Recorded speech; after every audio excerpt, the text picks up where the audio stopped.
इस वक्त की बड़ी खबर राजधानी दिल्ली से निकलकर सामने आई है, जहां पर मोदी कैबिनेट से वन नेशन वन इलेक्शन पास हो चुका है और अब आने वाले सत्र में पार्लियामेंट में इसे लेकर जाया जाएगा और उसके बाद पूरे देश भर में वन नेशन वन इलेक्शन लागू हो जाएगा। बताते चले हम आपको कि इस बार गृह मंत्री अमित शाह ने कहा था कि अब हमारा एक ही लक्ष्य है कि पूरे देश में एक बार इलेक्शन होना चाहिए।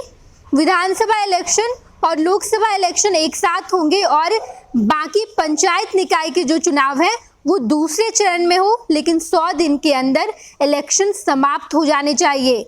बार बार इलेक्शन करवाने की वजह से देश प्रगति नहीं कर पा रहा है। ये बात प्रधानमंत्री नरेंद्र मोदी लाल किले से झंडोत्तोलन के वक्त कह रहे थे। उन्होंने कहा है कि देश अच्छी तरीके से प्रगति करे, इस वजह से हम चाहते हैं कि देश में वन नेशन वन इलेक्शन लागू हो जाना चाहिए।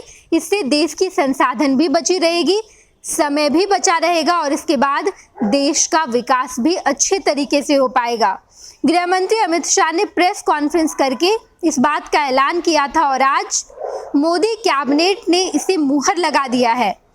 अब ये पार्लियामेंट में जाएगा। इस बिल को लेकर सरकार पार्लियामेंट में जाएगी और अगर पक्ष विपक्ष दोनों इस मुद्दे पर सहमत होते हैं तो देश भर में वन नेशन वन इलेक्शन लागू हो जाएगा।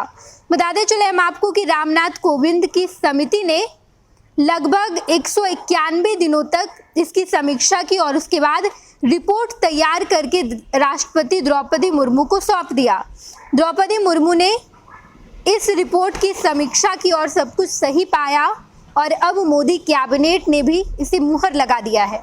बताते चले हम आपको कि दरअसल एक राष्ट्र एक चुनाव को लेकर पूर्व राष्ट्रपति रामनाथ कोविंद की अध्यक्षता में बनाई गई समिति अपनी रिपोर्ट राष्ट्रपति को सौंप दी है। इसमें अनुच्छेद 325 में संशोधन और 324A लागू करने की सिफारिश की गई है।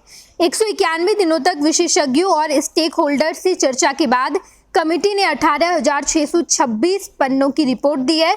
इसमें सभी राज्यों की विधानसभाओं का कार्यकाल बढ़ाकर 2029 तक करने का सुझाव दिया गया है, जिससे लोकसभा चुनाव के साथ ही इनके चुनाव भी करा लिए जाएंगे। रिपोर्ट्स में ये भी कहा गया है कि हंग असेंबली या नो कॉन्फिडेंस मोशन की स्थिति में 5 साल में से बचे समय के लिए नए चुनाव कराए जा सकते हैं। पहले चरण में लोकसभा और विधानसभा चुनाव होंगे और उसके बाद बाकी पंचायत निकाय के चुनाव भी दूसरे चरण में 100 दिन के अंदर हो जाने हैं। इसके अलावा चुनाव आयोग एक ही वोटर लिस्ट निकालेगा, उसी वोटर लिस्ट के आधार पर लोकसभा चुनाव होगा, विधानसभा चुनाव होगा और बाकी पंचायत स्तर के जितने चुनाव हैं वो भी होंगे। फिलहाल मोदी कैबिनेट ने इस पर मुहर लगा दी है।